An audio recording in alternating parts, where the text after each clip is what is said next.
So another day, another unboxing. Today we have with us is the Oppo A31. Nothing much on the box except for the color, which is fantasy white, and we have the 4GB 128GB version. And down here again we can see pretty much same specifications written. Let's unbox it and see what Oppo is offering in 30,000 price range here in Pakistan.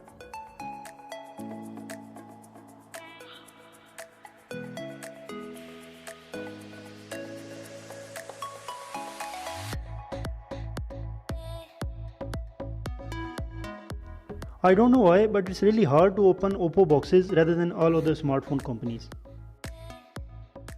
With a little effort, here we go. So usually after opening up the box, the smartphone appears first. But this time it's another box on top. Let's see what it contains. So regular stuff inside. So we got warranty information from Oppo. That is usually of up to a year. Then we have our SIM ejector tool, an instruction manual, a weird looking instruction manual it is.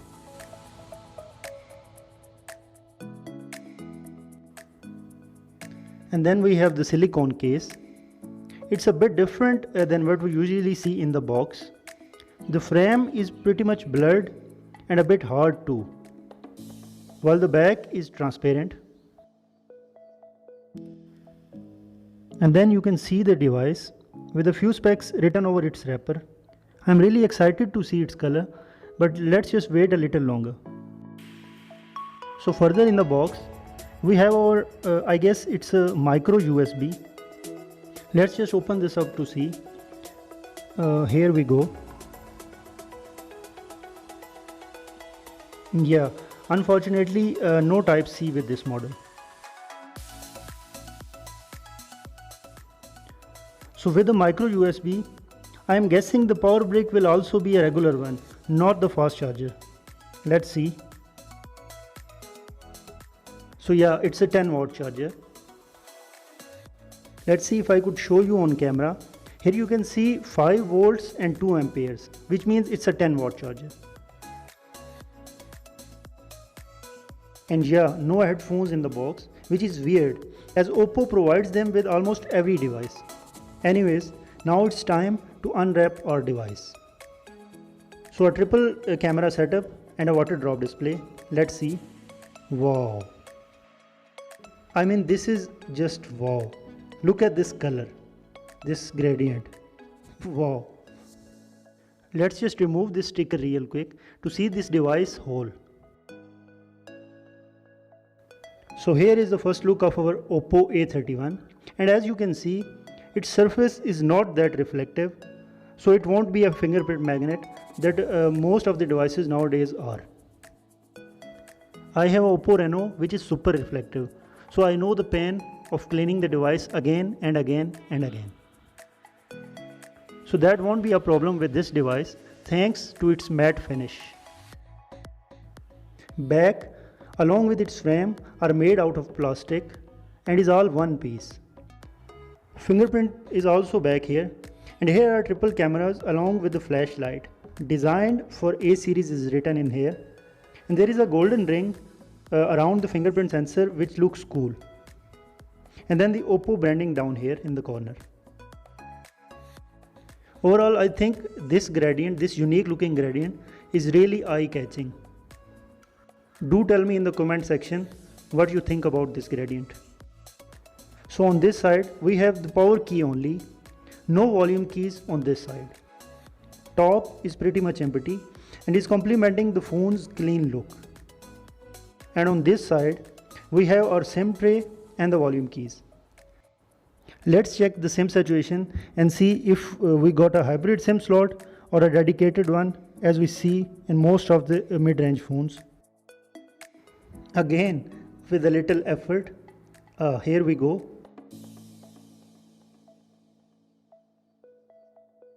So we have got a dedicated dual SIM and a memory card slot, which is great as you won't have to choose between two SIMs or a SIM and a memory card.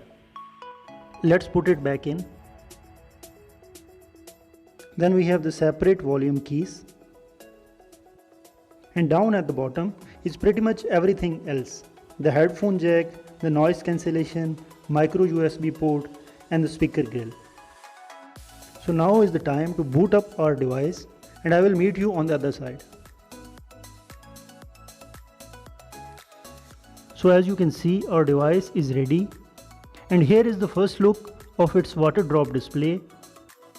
Speaker grill is on top of the camera notch as you can see, and the camera you are getting with this device is a 8 megapixel sensor. The display is also nice, not the best I would say, but it's nice and the colors are vibrant and the notch is also smaller.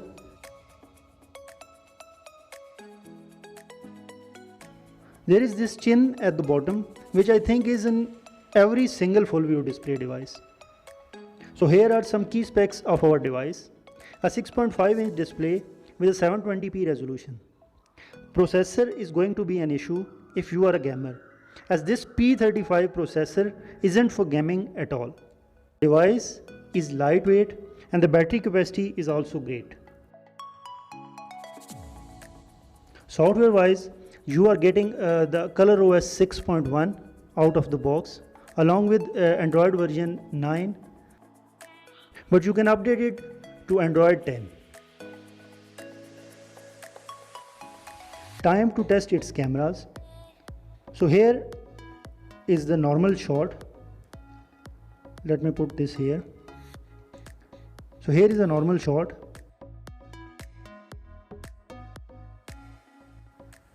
And then we have a portrait mode that will work better on a face rather than this hard disk.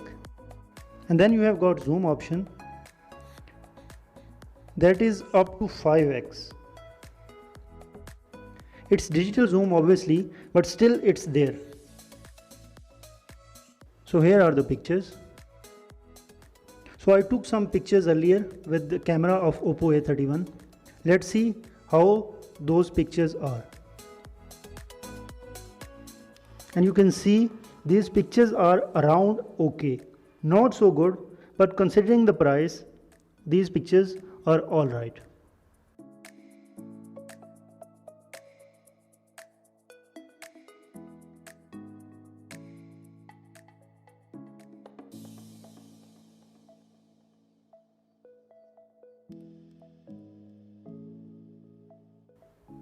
So now it's time to test the rear mounted fingerprint sensor on this device. It's quick, as usually the rear mounted fingerprint sensors are. But the problem I am facing is to locate it. It's fast, no doubt.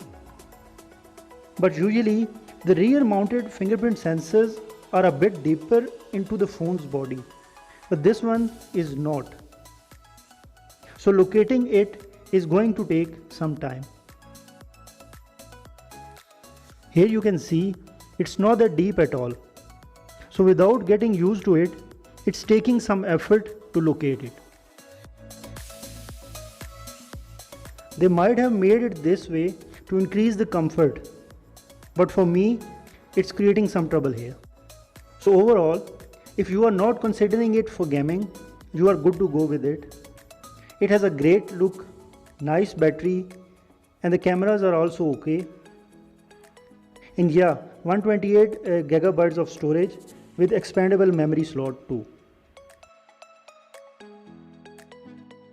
But I will not recommend this device if you are a gamer. This really isn't for you.